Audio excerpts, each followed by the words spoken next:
आता आपल्या आवडत्या मालिकेचे संपूर्ण भाग मालिका प्रसारित झाल्यानंतर लगेचच पाहू शकता फक्त सन नेक्स्ट वर. भारतातील प्रेक्षकांसाठी मोफत सेवा. स्वानंदीला या घरातून बाहेर काढूया असं नाही म्हणाले मी, पण जर स्वानंदी स्वतःच या घरातून बाहेर गेली तर? वाट बघ, ती जातीये. तिला आणि तिच्या नवऱ्याला फुकट राहायला मिळतंय, मोठ्या मोठ्या लोकांच्यात वावरायला मिळतंय. अजिबात जाणार नाहीये ती इकडनं. आणि गेली तर कशी जाईल?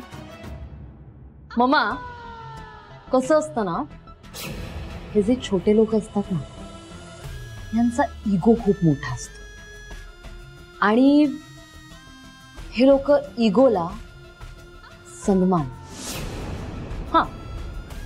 सन्मान असं गोड नाव देतात.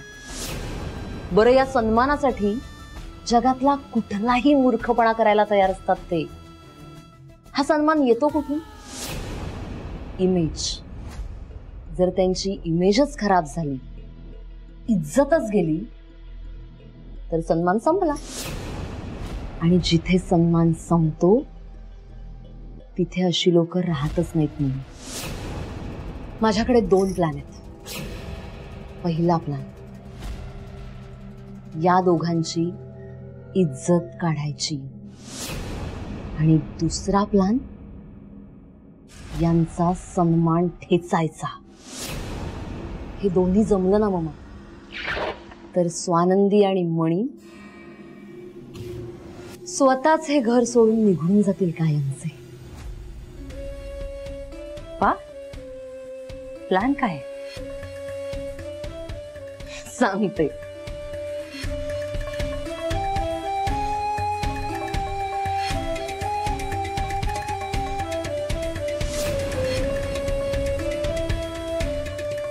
स्वानंदी आणि मणी, तुम्ही या घरातून आता कायमचे बाहेर गेलात म्हणून समजा. आता उलटे दिवस मोजायला चालू करा.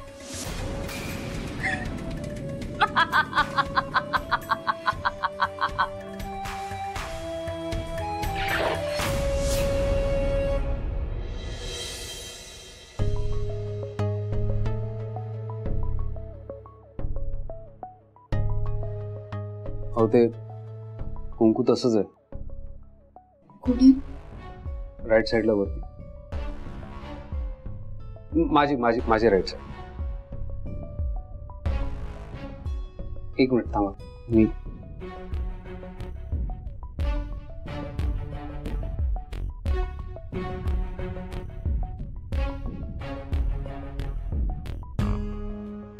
सॉरी, ते आंघोळ केल्यावर जाईल. ते शॅम्पू किंवा साबणाने जाईल. थँक्यू.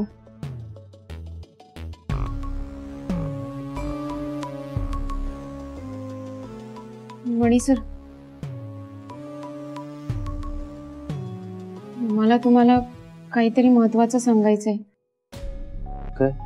गेले काही दिवस एक माणूस मला सारखा फोन करतोय. फोन करतोय?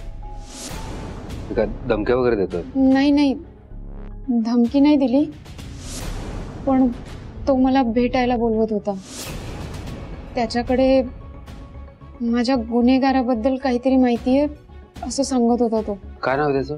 नाव नाही सांगितलं त्याने, पण गोंधळ सुरू होता तेव्हा तो आला होता इथे. काय इथे? खरं तर मी भेटायला गेले होते त्याला. म्हणजे तुम्हाला बोलले ना की पाय मोकळे करायला आले, तेव्हा मी त्याला भेटायलाच गेले होते, पण तो नाही भेटला. आणि आता फोन ट्राय करतेय तर लागत नाहीये. कुठे तुमचं? कोणता हा नंबर आहे? हा नंबर.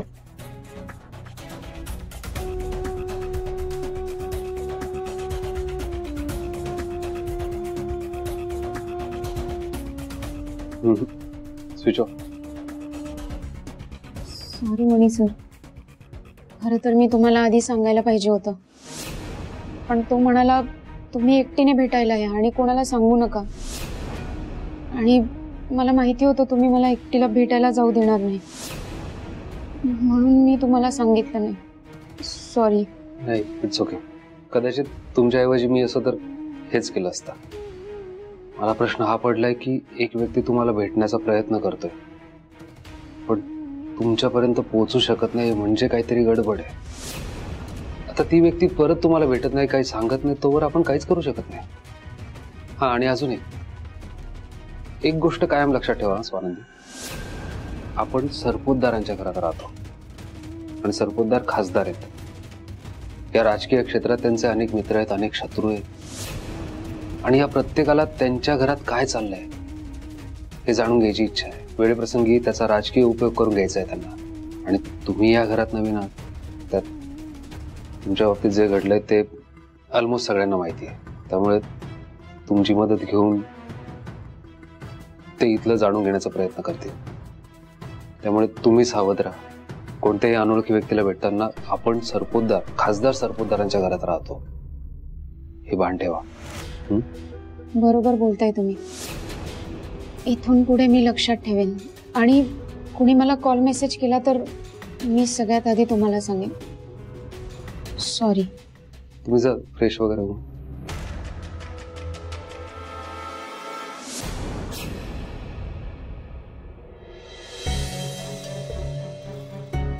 काय सुजितराव,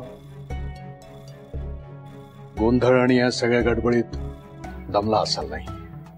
नाही तसं काही नाही डॅड, मी सहज बसलो होतो. गोंधळाचा कार्यक्रम छान झाला नाही का? सुंदर झाला गोंधळ. डॅड, असं देवाचं कार्य घरात झाल्यानंतर मनाला एक वेगळीच शांतता मिळते. संचिता पण खुश आहे. अरे वा. पण कसं आहे ना सुजितराव, मनशांतीसाठी फक्त देवाची कार्य उपयोगी नसतात, आपली कर्म तशी असावी लागतात. ते काय आपलं मन कुढत राहतं, खात राहतं. मला एक सांगा सुजितराव, स्वानंदीच्या बाबतीत जे काय घडलं हे आपल्याला सगळ्यांना माहिती आहे.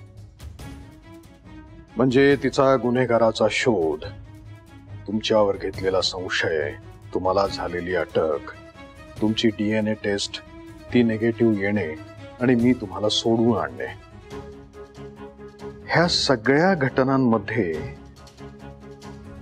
मला एक गोष्ट जाणून घ्यायची आहे की सत्य काय आहे.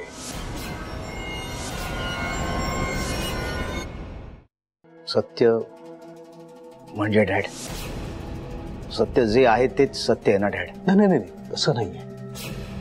आपल्या फॅक्टरीच्या पार्टीमध्ये स्वानंदीवर जो अतिप्रसंग झाला त्यावेळेला तुम्ही नेमके कुठे होता? कुठे म्हणजे मी संचिता सोबत होतो डॅड. संचितानं पोलिसांना